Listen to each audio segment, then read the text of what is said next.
Hello and welcome. The name is Opinion. Faceless Opinion. Welcome you back to another video. Movie adaptations of video games. This has been a thing since the ungodly creation of the Super Mario Bros. Movie back in the early 90s. And ever since, we have been plagued by horrible adaptation, followed by horrible adaptation, to even more horrible adaptations coming out in the near future. Now, some have turned out okay in recent years. However, one thing that I rarely hear people talk about is the reverse. A movie being turned into a video game.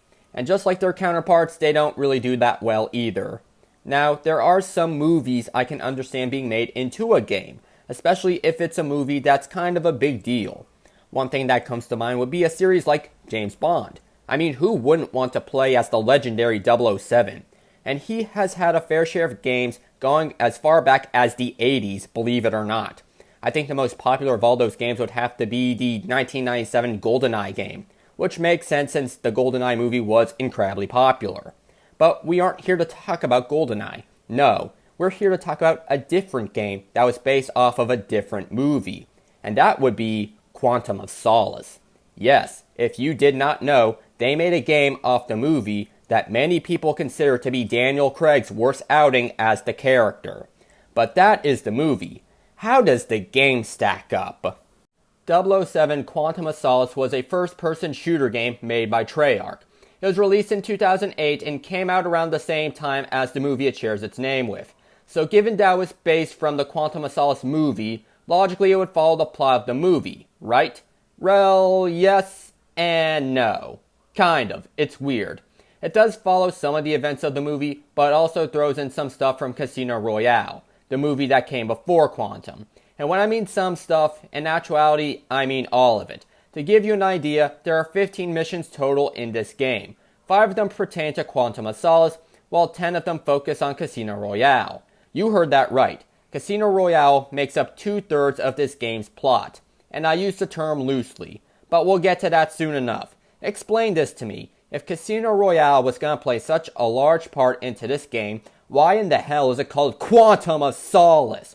How does that even make sense? I understand that Casino Royale was a damn good movie. It is considered Daniel Craig's best Bond movie, and I wholeheartedly agree with that. But to essentially use the entirety of that movie to pad out this game and only have the movie of Quantum, the movie that it's based off of, and is the title to this game, to what? Serve as the proverbial bread of the sandwich? Why? I legitimately want to know what was the thought process during this point. Now, when it comes to the story of Quantum, yes, it does follow the events of the movie, or at least the big story beats of it. You have scenes from the movie like White's Estate, the chase in Siena, the Opera House recon mission, the Bolivian sinkhole, and the final showdown at the Eco Hotel. Yeah, they only used a small amount of the, I guess you could say, iconic scenes from the movie and made them into missions, which is fine. But the thing that throws me for a loop is that after the 4th mission, which is the sinkhole, all the missions after that are Casino Royale, up until the last mission, where it swaps back to Quantum. I have no issues with flashbacks, but the thing is, when the flashback makes up the majority of the run, time is going to make you forget what was going on in the current day stuff, i.e. the Quantum portion. Honestly, if they want to add Casino Royale content, they should have either cut it down to a smaller size, focusing on the important stuff that we needed to know, because there were some missions in that part that was not necessary. Or have peppered them throughout the story like you do 2 Quantum missions, then you follow it up with 1 or 2 Casino Royale missions, then you swap back over to Quantum again. But no, they shoehorned the entirety of that movie in here, completely derailing the original plot. Though the plot was minuscule at best, the reason I say that is because there are hardly any cutscenes in this game, meaning that all the big story information is revealed to us in between missions in a sort of mission briefing sequence between M and Tanner. Basically, their roles are to give us exposition, and they still gloss over stuff. Hell, I am convinced that they just imported dialogue from the movies and plopped it into the game. We hardly know anything about the villains, Bond's relationship with Vesper, or about Camille, the ally that Bond gets about 1/3 of the way into the game. Now, if you've watched the movies, you will be able to follow along and render this as a non-issue.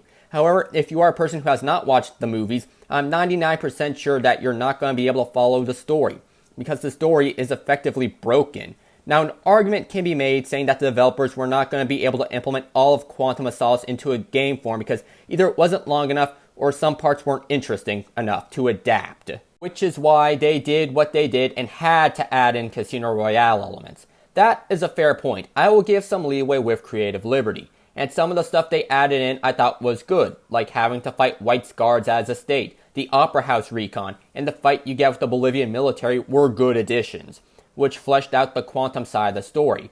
What I am not fond of is changing stuff that happened in Casino Royale, like what happened on the trade run to Montenegro. They basically turned that into a cross-train shoot-off with some random no-name drug dealer and his goons just because, I don't know. While in the movie version of this scene, it was just Vesper and Bond having a conversation about the upcoming poker game and her telling Bond not to mess it up. That was it. And they do the same thing with every other mission in the Casino Royale missions, doing a bastardized retelling of that movie with stuff that didn't happen. I'm not going to compare and contrast every single thing from the movie and game because that is way too much. All I'm going to say is that if you're going to add in a whole bunch of meaningless gunfights, why couldn't you do that with some of the Quantum stuff? I'm honestly baffled that they didn't add in a Port-au-Prince scene from Quantum, since that was the part in the movie that introduced both Camille and the main villain. What was his name? Who cares? It doesn't matter. He doesn't matter. Or you could have done the car chase scene from the beginning of the game. That would have been dope. A driving mechanic would have been better than adding in a mission where Bond got poisoned. Yeah, that was made into its own mission. How does that make sense? Now that I'm on the subject of mechanics, I guess now would be a better time than any to talk about the gameplay. For the combat, it is okay, I guess. The gunfights are rather lackluster, and this game was made by the same company who worked on a large number of Call of Duty games. The shootouts are not that fun and are rather tedious, and at points go on for far too long. Oddly enough, that was one of the better things. The takedown and melee combat are just quick-time events, and not very good ones. They're ridiculously easy, and it is weird that some bosses you have to do these quick-time events for, while others you just shoot them normally. As a matter of fact, that is how you actually beat the main villain, whatever his name is. I don't know, I'm too lazy to look it up. Whatever. It was an anticlimactic way to end the guy who had like 2 minutes of screen time anyways.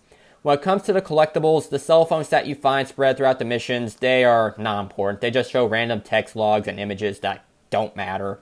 It would be one thing if you found them and they told you the location of a route that you could take to bypass cameras and guard routes, or use it to find hidden weapon caches to find sweet looking guns, but nope.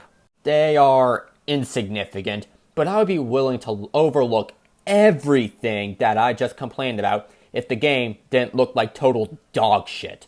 These graphics are so bad. My God. I complained earlier that there aren't that many cutscenes, but honestly, that might be a good thing.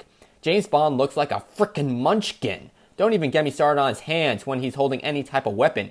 It's either he has baby hands, or the gun, particularly pistols, looks so tiny in his hands. It's like they didn't bother trying to properly proportion characters and items. But Faceless, I hear you say. This game came out 16 years ago. It's not fair to judge it because it has old graphics. All I have to say is, let's compare this to other games that came out that same year. In 2008, we had the release of Grand Theft Auto 4, Fallout 3, the original Dead Space, and Call of Duty World at War, which was, by the way, made by the same company who made Quantum. And guess what? All of those games still hold up for the most part. When it comes to how Quantum performed, it was rather mixed. Most people didn't care for it, which sounds about right since nobody cares about the movie version of it either. In my opinion, this game could have been a lot better if it was more of a stealth-oriented game, like Splinter Cell, instead of it being a generic shooter. I mean, we are playing as a spy after all, not a soldier, but whatever. I view 007 Quantum of Solace in the exact same way I view its movie equivalent, both of which being forgettable. Anyhow, tell me, what do you think? What are your thoughts on the Quantum of Solace video game? Did you ever watch the Quantum of Solace movie? Would you be interested in seeing a James Bond game coming out with modern improvements to gameplay and design?